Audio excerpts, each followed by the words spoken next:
Long ago, the Dragon King Xayd turned mad and nearly tore the kingdom in two. His younger brothers sent him to a prison-like cavern with only one person to tend to him. You. Over the years, you've brought him his food, you've grown fascinated with him.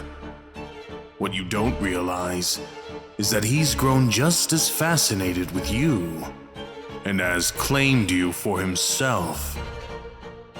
He wants to see and know all of you, even the parts of yourself you don't know anymore. You make your way back to the village with Xayd and Sai.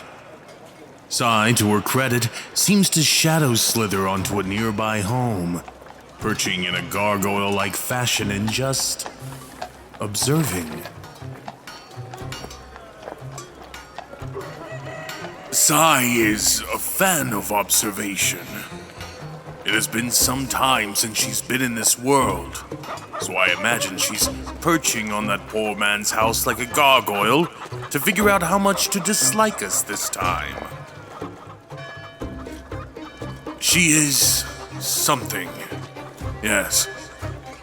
With the crops being in the state they are, and the people being in the state they are, I know she's going to be even angrier with me.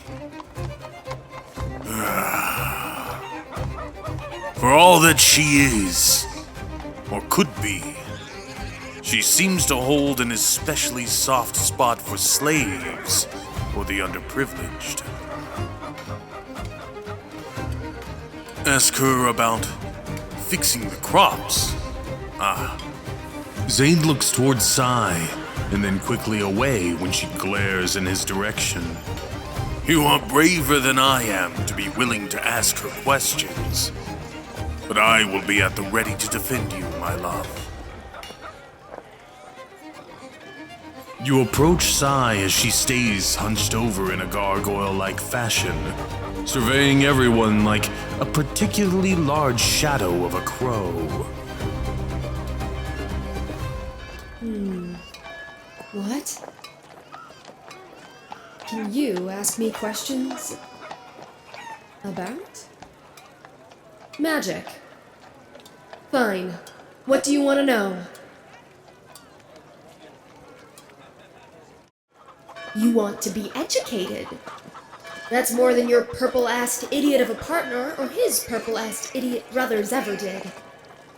Ask. Magic works the same way here as it does in my world, by communing with the planet in its language.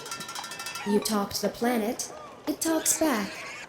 Sometimes things happen. Can I ask it why the crops won't grow? Why don't you? Are you not magical? She stares at you, you think. It's somewhat hard to tell, before slithering like smoke down to near your height. At best, she's about 5 foot even. You gave what little magic you had to free him? Oh, I swear to... Songbirds and their farmers. I swear. Yes, I am sure you hear those terms quite often. They are terms from my plane of existence. The farmer, the first god, was all-powerful. Too powerful. He would wake at odd hours of the day in terrible moods. Thus, the songbird came to wake him each day at the same time. Together, they keep all of that magic somewhat in line and cohesive. It's a bond that is very well understood. There. Your world doesn't seem to know how to interpret it. Of course I act like your planet is alive. Do you think it's not? It's sitting there, groaning and pleading and demanding to know why you won't tell the mealworms eating your damned crops to fuck off elsewhere. Like this.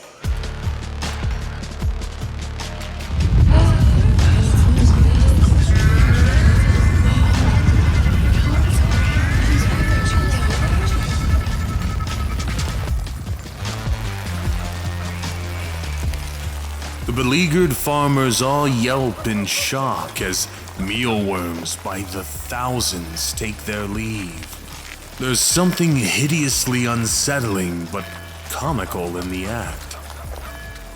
Ah, Sirena. Let's not go upsetting the locals if we can. What are they gonna do if I spook them? Burn me at the stake? A very telling silence follows. She positions her hand as though setting down a box, though it's more like laying down the law. You want to be educated on magic. There is no room for superstitious nonsense. There is no room for religion. Wah wah, my god will send me to hell if I practice it. Bullshit! Your gods are dead. There are 7 hells, and none of them want a bunch of ignorant idiots too scared to try. So, what's it going to be? At your simple show of willingness, she seems to ease up. Take the green Sith. Sith. It's the name of the crystal you idiots keep abusing. They are the frozen, captured emotions of my homeworld. Green, in my world, would more notably be for wealth or betting. Here, your Earth seems to associate it more with crops and farming. Take the green Sith, and try to speak.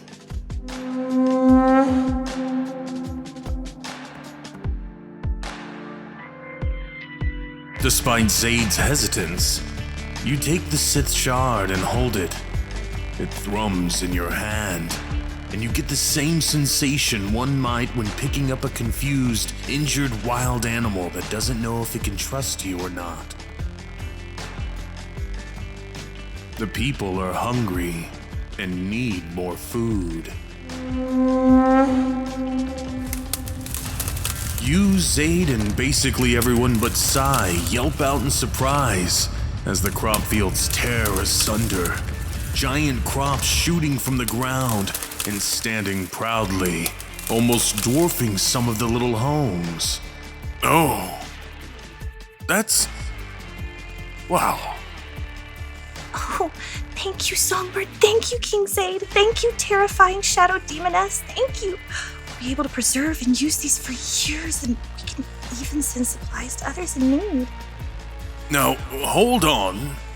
My brothers raid those paths quite often on the lookout for any spare magic users. Or just for human slaves. If you intend to bring relief, then I'll personally try and guard the caravans. And I'll behead any that try. Now, Sirena, your uncle did say that you could accidentally rip reality asunder if you engaged in active combat here again. Oh, did he? Yes. He also asked that you stop burning my couch. Xayd, fuck your couch and fuck your brothers! Oh, no, wait. Fuck your couch! You try not to laugh, but there's something comical about a 5-foot Sai telling off a 7'2" Xayd. You wonder how dragons do as fathers in the moment. Well, while what you've done is impressive, you'll throw off any natural order this land has by doing that. Such power cannot be divvied out to the masses, my songbird. It'd be chaos. Oh, of course. Because being totally at a disadvantage, having no magic, and living in very flammable huts is working so well for them. Were a tennis match a thing at this point in history, you'd feel like you were watching one as the two debate. Sai, one cannot just smash their way to power. Oh, you don't fucking say! You don't mean you can't just grab up some foreign substance, gain infinite power and knowledge, and then decide to try and usurp a sentient, feeling planet! Xayd's nostrils flare, and for a second, you think you might have to step in. Are you trying to fight me, Sirena? You know how hard you had to try last time.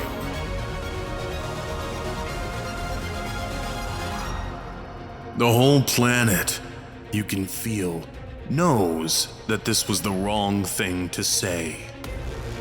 She turns to him, eyes wide, with such malice that you take a step back on raw instinct.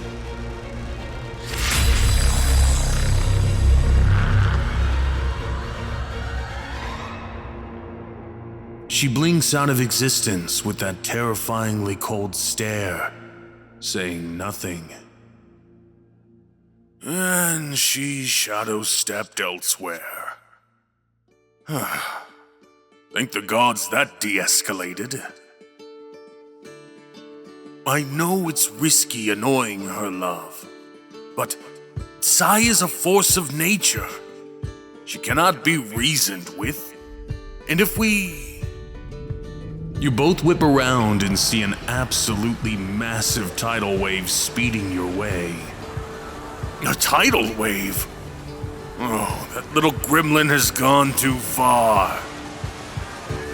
The wave arches up into, to your disbelief, a giant fist. It passes through everything else harmlessly, even when it should be wiping the floor clean. Xayd has about 2 seconds to utter, "Oh shit, that's for me."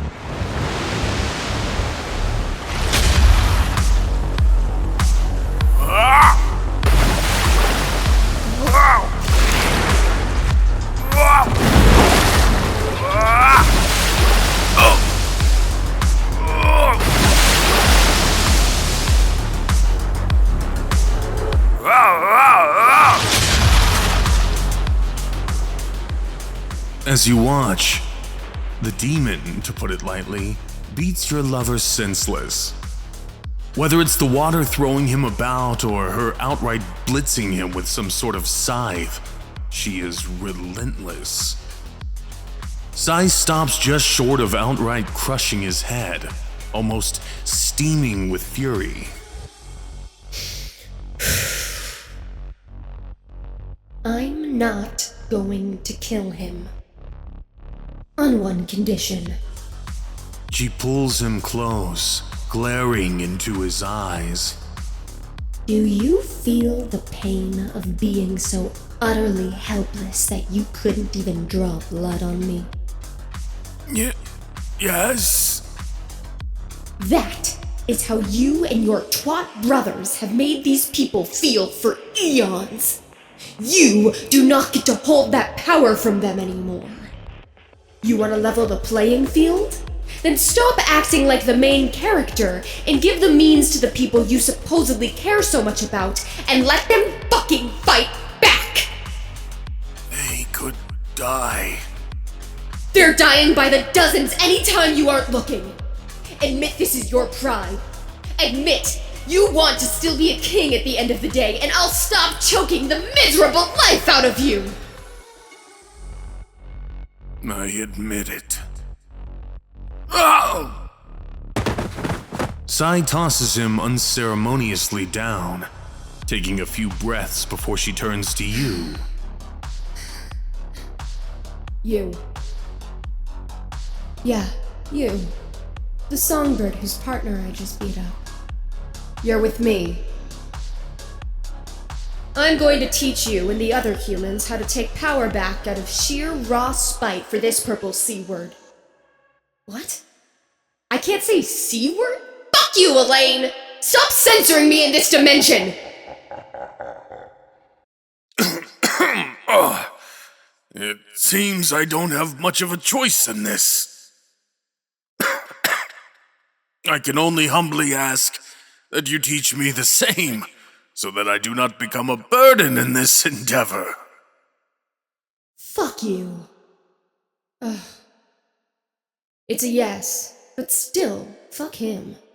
Now, let's get a move on. We have limited time before your brothers start shitting themselves knowing I'm back.